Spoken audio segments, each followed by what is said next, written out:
Avez-vous déjà fermé un jeu vidéo en vous disant mais pourquoi je viens de passer 6 heures là-dessus? Si vous avez déjà touché à un jeu incrémental, vous connaissez cette sensation. On commence par un simple clic, presque par curiosité, et quelques jours plus tard, on se retrouve à surveiller des dizaines de jauges virtuelles qui génèrent des milliards de ressources à la seconde. Le jeu incrémental ou clickers réduit le jeu vidéo à sa forme la plus brute et la plus addictive: action, ressources, amélioration et accélération. Il n'y a pas d'obstacle insurmontable, pas de boss punitivement difficile, pas de défaite. La seule chose que le jeu exige de vous, c'est du temps. C'est le triomphe de la progression garantie. Récemment, je suis tombé dans un piège particulièrement vicieux. Fortune Mile, créé par le développeur Lava Flame 2. L'objectif a l'air simple, accumuler $1 million par salle pour s'échapper. Au début c'est presque enfantin, vous lancez des fléchettes manuellement sur une cible pour gagner quelques pièces, mais très vite la magie noire du game design s'active. Le jeu vous offre l'automatisation, vous n'avez plus besoin de cliquer, la machine travaille pour vous. Mais la force de Lava Flame 2, c'est d'avoir décliné cette formule sous d'autres formes, tout aussi dévastatrices. Prenez Keep Mining par exemple. Ici la boucle repose sur la nostalgie du minage et de la collecte de minerais. Vous creusez, vous améliorez votre pioche, vous débloquez des machines automatisées et vous plongez de plus en plus profond dans la roche. Ce qui rend un Keep Mining si redoutable, c'est la rareté artificielle des ressources.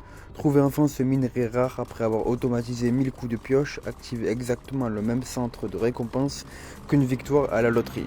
Et la loterie, c'est littéralement le cœur de Scratchy Scratchy, une mécanique centrale que l'on retrouve au sein même de Fortune Mile. Au lieu de simplement regarder une barre de progression monter, le jeu vous donne des tickets à gratter virtuels. Le geste de gratter la surface grise pour révéler 3 symboles identiques exploite directement les codes du jeu d'argent. Sauf qu'ici, pas besoin d'aligner des euros réels. C'est votre temps qui sert de monnaie d'échange pour un shoot de dopamine immédiat. Quand vous combinez tout ça, les fléchettes de départ, le minage de Keep Mining et la frénésie visuelle de Scratchy Scratchy, vous n'êtes plus en train de jouer à de simples mini-jeux, vous construisez un moteur d'optimisation gigantesque et votre cerveau adore ça. Pourquoi est-ce qu'on accroche autant? Tout est une question de neurosciences. Ces jeux-là sont la transposition parfaite de la boîte de Skinner. Ils distribuent des microdoses de dopamine à un rythme d'une régularité chirurgicale. Chaque chiffre qui augmente, chaque ticket gratté, déclenche un signal de récompense immédiat. Et comme la progression suit une courbe exponentielle, on passe de 10 pièces à plusieurs milliards. Cette croissance visuelle donne l'illusion d'un accomplissement gigantesque alors qu'en réalité on ne fait que faire défiler des mathématiques. Le vrai risque de ces jeux, c'est leur faible coût cognitif. Ils ne demandent pas une attention totale. On les laisse ouverts dans un coin de l'écran, pendant qu'on travaille, qu'on révise ou qu'on regarde une série. C'est là que le piège se referme. On ne s'arrête jamais vraiment de jouer. On vérifie ses gains toutes les 10 minutes, créant une fatigue décisionnelle constante et un état d'alerte passif.